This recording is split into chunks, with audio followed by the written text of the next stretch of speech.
didn't look like me, I used to hate you. My name's Jody Stovall, and I was born in Hot Springs, Arkansas. Grew up as a son of a preacher, and when I was a kid, my dad was one of the few preachers in Arkansas that actually brought black kids to church. Some of the deacons in the church actually took my dad out and beat the hell out of him. Evidently, God wasn't for everybody. I never heard anybody call them black people. They were always called niggers, black AP dogs, and a bunch of other stuff. My uncles didn't think that black people had a soul. You could hear the black person on the road and you don't stop. You didn't do anything but kill an animal.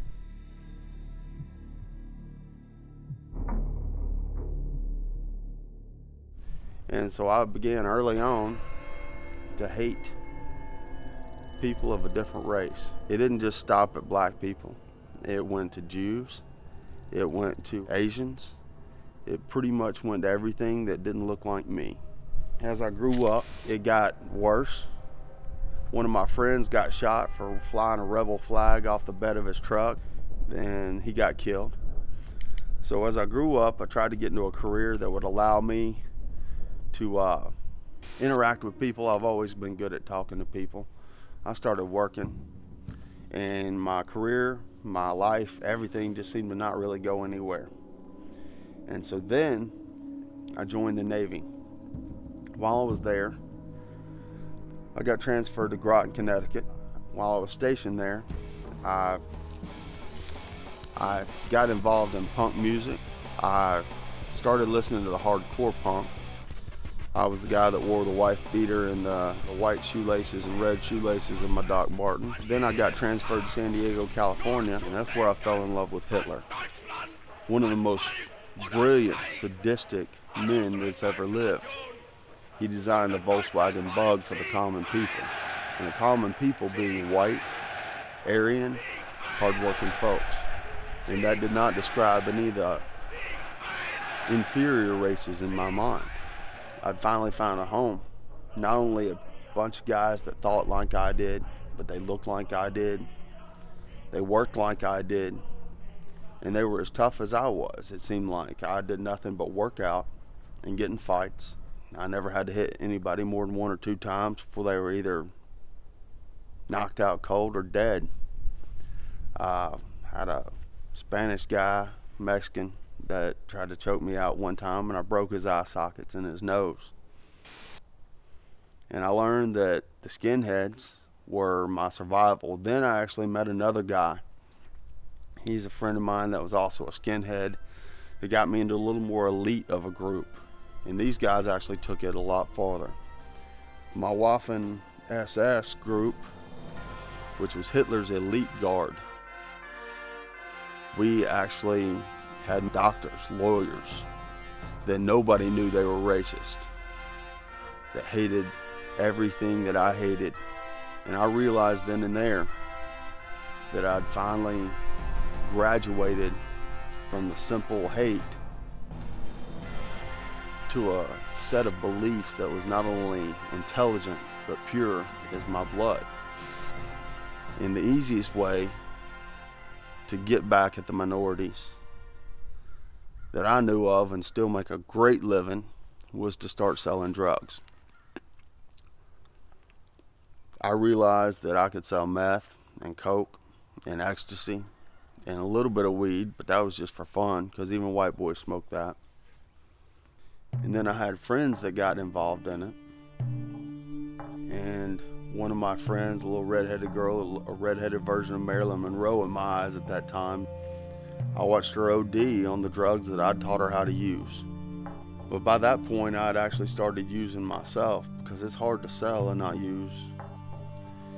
And I guess that was the turning point in my life.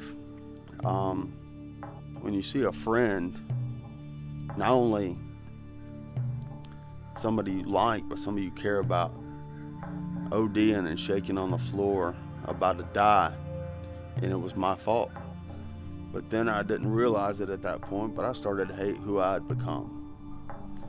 At that point in my life, I had had to go into rehab for my drug addiction. And the very first day in rehab, I was sat by a black guy sitting right on my right hand side. This guy, his name was James. He and I sat down together in that room and shared, and I found a commonality, a common ground that actually pulled us together. For the first time in my entire life, I had something in common with somebody else that did not look like me, that was a different race, and that everything that I ever hated, and I was on the exact same level. And as we began to share our stories, the commonalities were that we were both addicted to drugs. I was addicted to violence at that point, and I didn't have anything left because I was going to wind up dead or in prison for the rest of my life. The farther into rehab we got, the better friends we got to be, and that's where I changed my mind about minorities. Even though I'd gotten rid of the drugs at that point in my life, I'd not really gotten rid of the mindset. I had to learn to reprogram myself. I had to learn to relax, and I actually went out of my way to speak to people that I would have left bloody in an alley at one point in my life. I went out of my way to be nice to them. And I figure if I fix my actions, I can fix my mindset. And actually that does work over time. And then I began to get friends that were of different races and of different colors. That they actually opened my eyes that they were people too, that they had struggles just like I did. They had jobs, they had families. It was probably the most difficult thing for me to actually talk to somebody on a personal level. I'd done nothing but hate these people. To actually open up who I was, figure I'd get back to my roots as opposed to staying mixed up with the crowd that I was with. So I left California, and I didn't really realize how quickly a reputation travels, but nobody would have anything to do with me. All I had was my family. I met my wife, her name is Liz. So the very first night that we talked, I told her absolutely everything, the whole spiel. And she is the most understanding person I'd ever met. She was like, wow, it's amazing that God let you live through all this.